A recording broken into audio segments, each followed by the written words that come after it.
Hello. Welcome back. It's been a while since recorded. Actually, it hasn't been that long. It's been like a day or two. Yeah. I know it's still itchy and runny. Just get money. Oh, he left not a single claw. Just seemed to have wreaked his own manner of vengeance against us.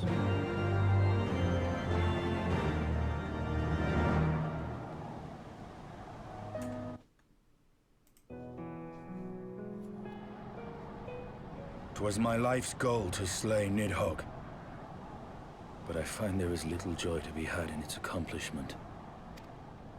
But you have rid the world of a hate-filled creature, and ended a bloody war in so doing. I lost my family to Nidhogg's flames, and 'twas with fury in my heart that I took up the lance. Every blow I struck in the name of vengeance. We were not so different, he and I. I will not judge you for your deeds. I have not the right. Too many innocents have perished in the name of my greater good. Yet even with all that has passed, the tale is incomplete. We are short a great worm's eye. Of the pair which Haldreth took from Nidhogg, only one is known to us, the one I bear. What then became of the other? Why did Nidhogg, who had taken such pains to prolong the Dragonsong War, suddenly decide to hurl his entire army against the walls of Ishgard? Lord Commander. Aye. The deed is done. Nidhogg is slain. What? In the city? A battle with whom? At once, Lord Commander. Hold firm till our return. Fighting has broken out in the city. Lord Emmerich was sparse with the particulars, but it seems some commoners threw open the gates to a force of heretics. I gave no order to attack. Are we to mark the end of the Dragonsong War by spilling the blood of our own? Mayhap Hraesvelgr was right about us. Let us away, warrior of light. The people must be saved from themselves. Don't look at us. Wait! I would join you!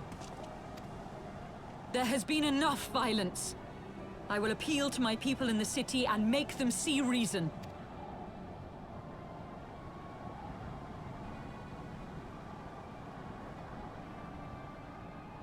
Come then, Lady Iceheart. Let us write the final chapter in this damnable war.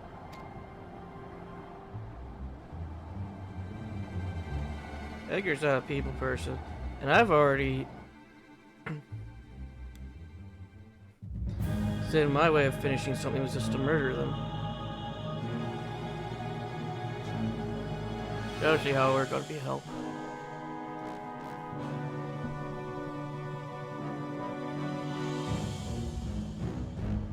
A small army of heretics has invaded the city, Your Eminence.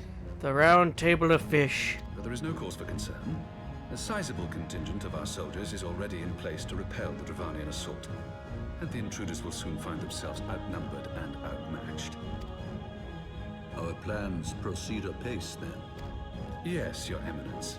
This unrest shall serve to feed the people's fear of the heretics and the dragons both. And lend renewed fervor to their prayers for deliverance. Very good. Grant our guests what time they need to sow a measure of chaos, then order the Temple Knights to crush them. Your will be done.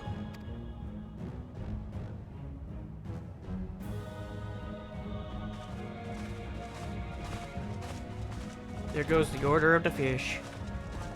Pandora.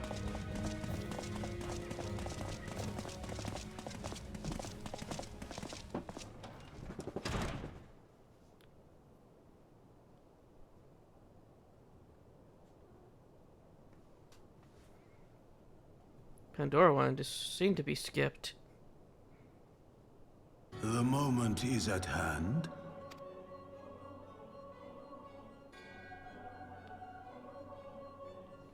Excellent. All shall soon be in alignment. It is time for the Bringer of Light to die.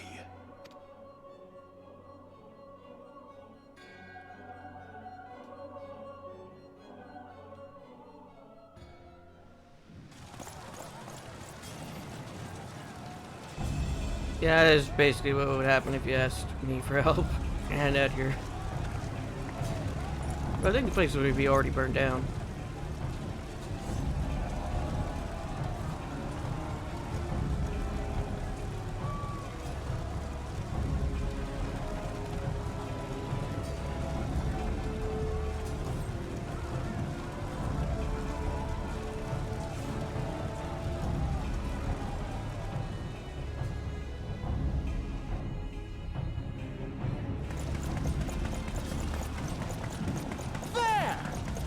Where? Pandora, no. Comrades, sheathe your swords. There is no need for further bloodshed. My lady! She is come.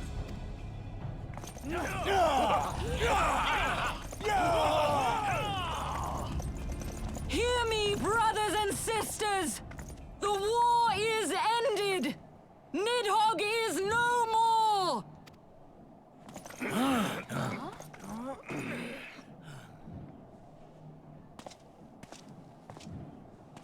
Aye, it is so! This adventurer and the Azure Dragoon laid the Great Worm low!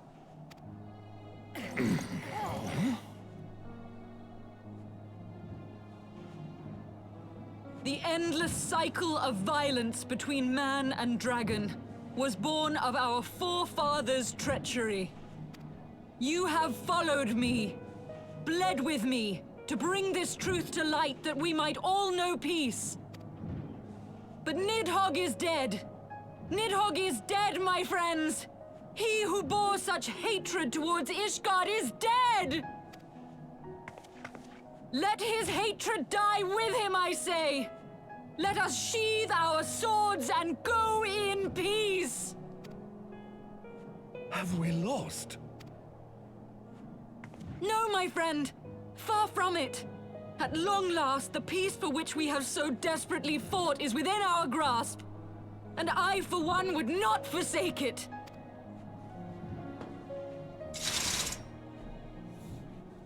Peace?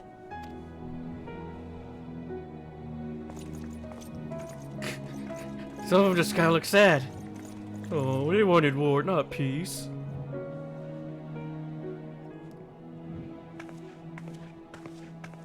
Seize the witch! Let none escape! No, bad. Don't get tased. Providing aid and succor to the wounded should be our first concern. If the heretics mean to observe the peace, then it would be folly not to do the same.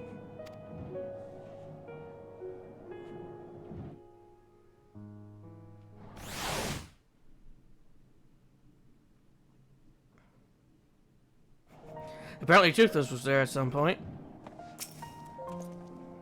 That was rather too close for comfort, but it would seem the calm is returning to the streets. My mind, however, yet clamors with 1,000 questions. You return to Ishgard with the oddest of company, my friend.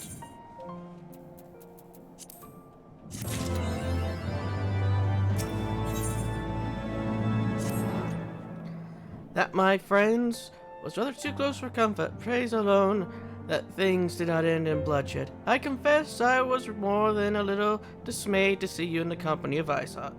Whatever is going on, Edgar?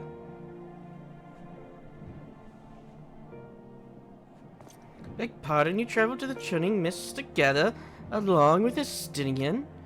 Never was there a more unlikely alliance, nor one so magnificently efficient. Nidhogg dead, the heretics pacified. Father and Sir Emmerich must know of this. Let us break the news to them together. Together! I will bring Sir Emmerich to Fulton's Manor. Yes, an excellent suggestion. Very well, Edgar, I shall await you there.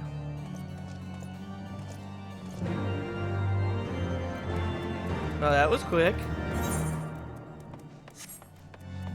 And I got a cat who's trying to be annoying.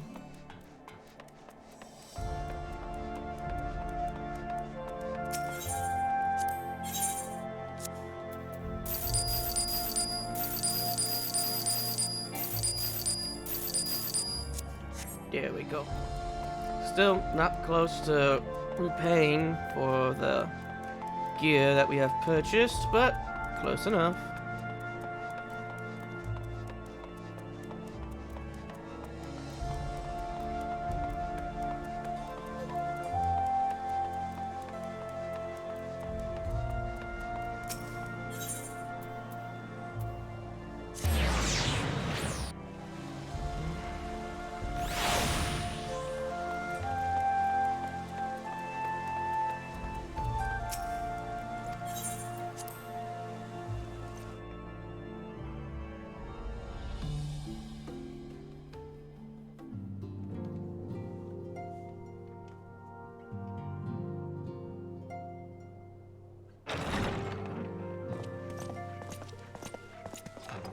Praise Halone, you are safe.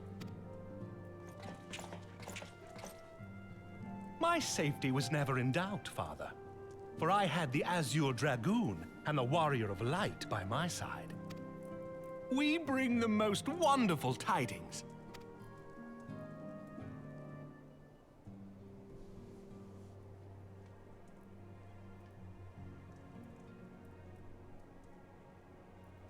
The infamous Lady Iceheart, here in Ishgard? This is most unexpected. She has done much to quell the violence. The Inquisition may not approve, but we are glad of her presence.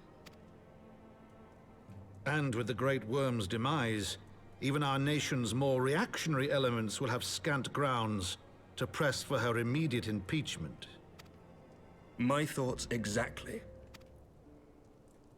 What of the truth revealed to us by Hraesvelgr? That the origins of the Dragonsong War, a core tenet of Ishgardian faith, are quite unlike those depicted in the scriptures. Oh, for no. Even though Hraesvelgr told us, I'm pretty sure a lot of Ishgardians don't care. Because it was said by a dragon. That men and dragons once lived together in harmony, and that it was man's treachery which shattered the peace and plunged our peoples into war.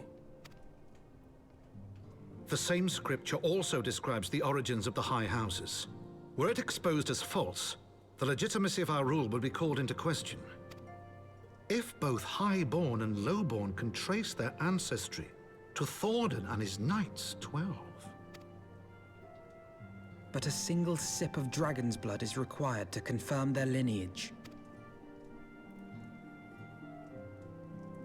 If the Holy See knew of this and chose to remain silent, their crimes are grievous indeed.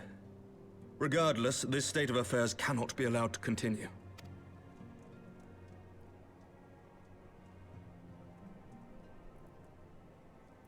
Sir Emmerich, you cannot mean to raise this matter with the Archbishop. Pray consider what you are proposing. If the Holy See chose to conceal the truth for centuries, what reason would they have to reveal it now? At best, you will be branded a heretic and clapped in irons. Then at least the Archbishop will have shown his true colors. My friends, this war will never truly be at an end until the truth is made known. You must see what lies on the horizon if it is not. When ruled by fear of a common enemy, we were united. But now we have none. During the war, the Highborn needed men to lead, and the Lowborn men to follow. Not anymore. 'Tis but a matter of time before the old order is called into question. Lady Iceheart will share the truth with her followers, and the Holy See will be powerless to stop its spread. The disenfranchised will rise up united, and blood will flow in the streets once more.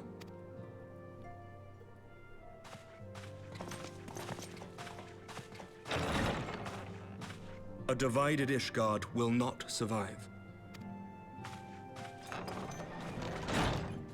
Tread carefully, Lord Commander.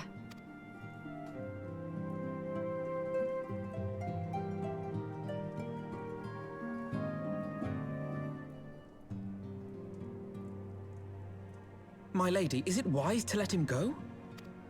I sympathize with the Lord Commander's desire for reform, but to approach the Archbishop in this manner bespeaks an idealism to which I did not think Sir Emeric prone. Though he comports himself as a realist, he has long dreamt of reform. 'Twas that idealism which first drew me to him, that which made me swear an oath to serve. We must not think of ways to hinder his cause, but rather ways to aid it, even should the Holy See cry heresy. You cannot mean... Yes, we must become heretics.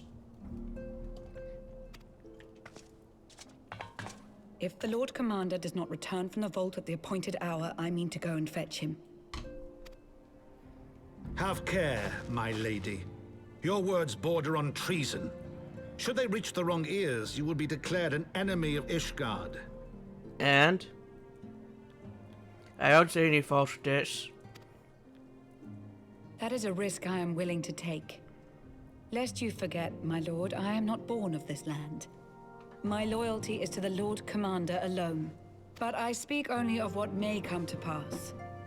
If the rumors regarding his heritage are to be believed, we have naught to fear.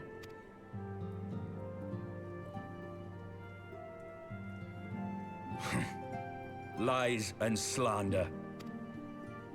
Forgive me, what rumors are these? That Sir Emeric is the Archbishop's bastard son. Senior clergy are not permitted to marry and sire children. But even the holiest among us are not immune to temptation. I labor to believe it. Sir Emeric is truly the Archbishop's son. He has never been publicly acknowledged as such. But the rumors have plagued him since childhood. That he rose to his current position, despite being despised as a bastard and accused of profiting from his father's influence, bespeaks the quality of his character. It is my hope that on this occasion, the burden of his birth will work in his favor.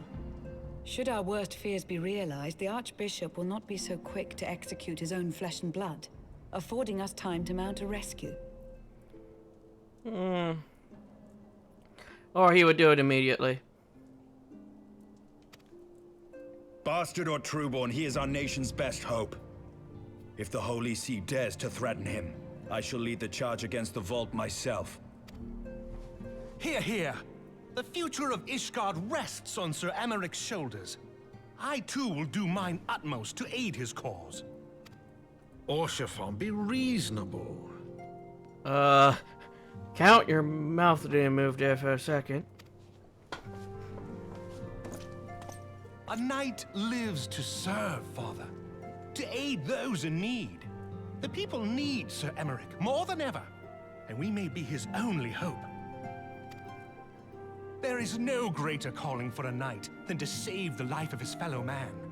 I swear to you, on the sigil of our house, that I shall do this and make you proud.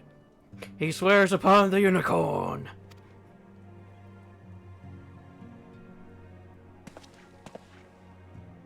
I think you're just Even happy. you? Romantic, reckless fools, the lot of you. So be it. Make your preparations.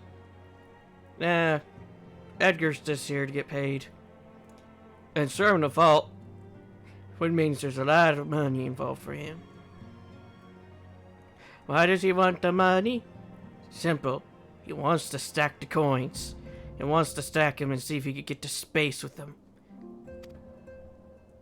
I thank you all for your support. He will make a stairway to the moon with coin.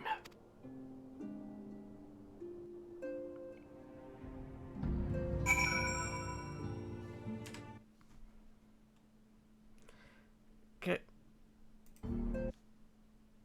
Up the foot?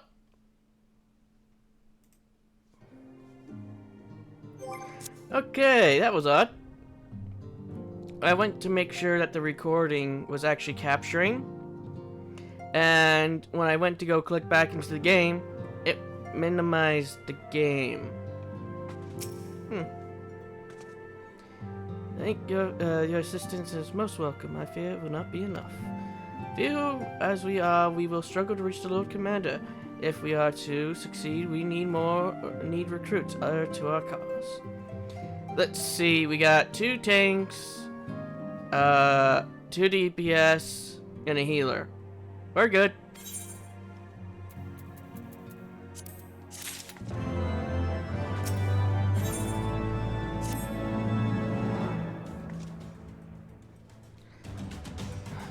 How are we to carry out this bold endeavor? Even with an army of knights at our back, a direct assault on the vault seems unlikely to succeed. You are correct, Master Afanel. Not even the assembled might of household homes and the temple knights would be sufficient. With the support of another party, however, we may yet stand a chance. You speak of the other high houses? Precisely the opposite. I speak of the revolutionaries rumored to reside in the Broom. Just these disgruntled Ishgardians who opened the gates of our city to the heretics, I believe. But of course, if their hatred of the Holy See drove them to such deeds, they might well be persuaded to assist in Sir Emmerich's rescue, knowing the truth he would lay bare. Such is my hope, Master Afanel, and I would have you and Edgar reach out to them. As a temple knight and sworn servant of the Holy See, any overtures I make are doomed to fail. But as outsiders, the 2 of you may receive a warmer welcome. Very well. We shall seek out the leaders of these revolutionaries and make our case. Methinks, Estinian, will your brothers heed your command if you order them to stand aside?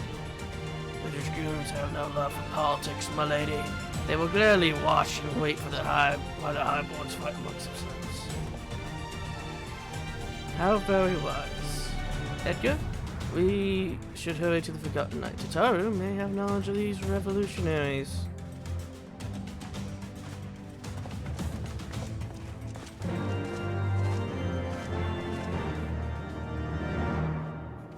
My ear is itchy. Huh?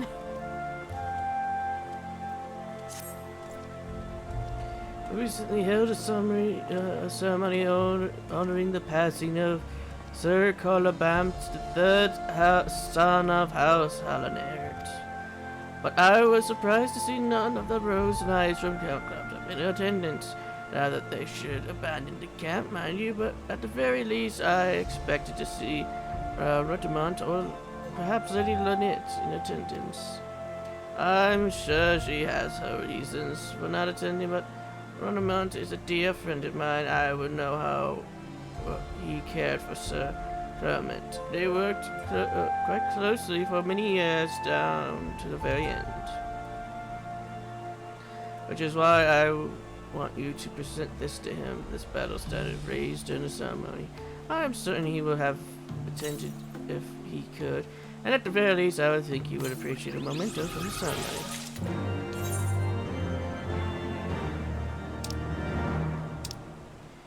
Oh, this was unexpected. Oh well.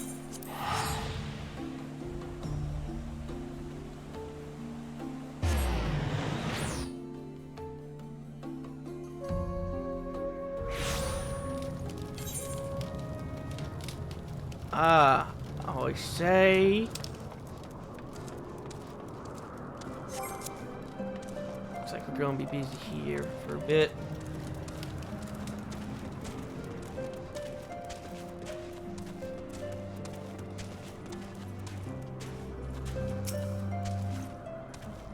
Good evening, adventure. What can I do for you? The sigil of this patent is so battle worn that it is barely recognized as that of House Hallinert. The battle standard of the steel vigil, charred by flames, just as I remember, though there is much I wish I could not remember from that day. In the wake of the calamity, we were all but defenseless. and Severa and Saffont saw it fit to give us no quarter. I should hope it never again see a battle so bloody. He laid down his life for our nation, for the few of us who escaped with our lives. A true leader to the better end, and I will always treasure the years spent under him. But I am not worthy of the memento such as this, though she may be reluctant to accept it. Lady Lynette should be the one to have this. I realize she has her own way to deal with grief, and I suspect that's why she did not attend to serve me. But in all my years serving House Alert, they have never been the sort to simply let go of family.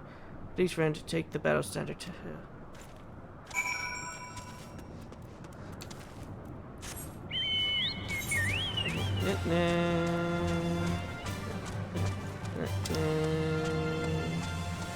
The way of the Toto.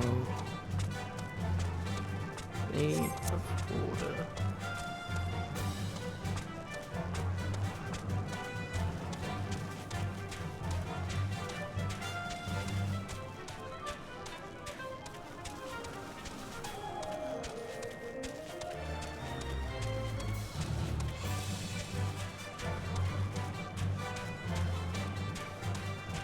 I think my hands are always so cold. I can use them on my forehead when I get a headache.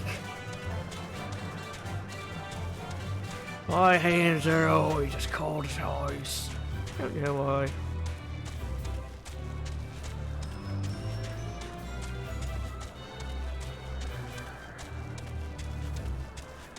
Probably just have a really bad circulation in my hands or something. It always makes them perpetually cold.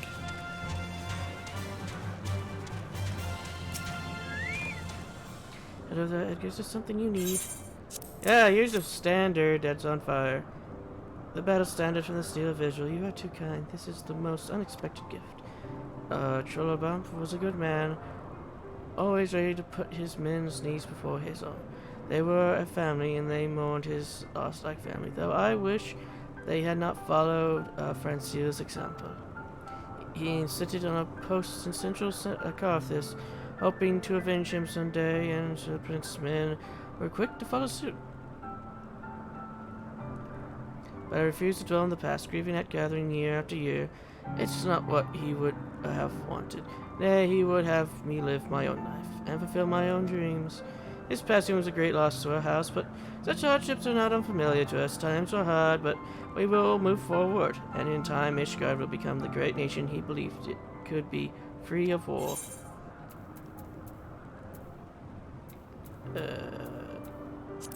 Give it to me. And that's going to be the end of this episode. In the next, I guess we'll still be here doing blue and cards. Until then.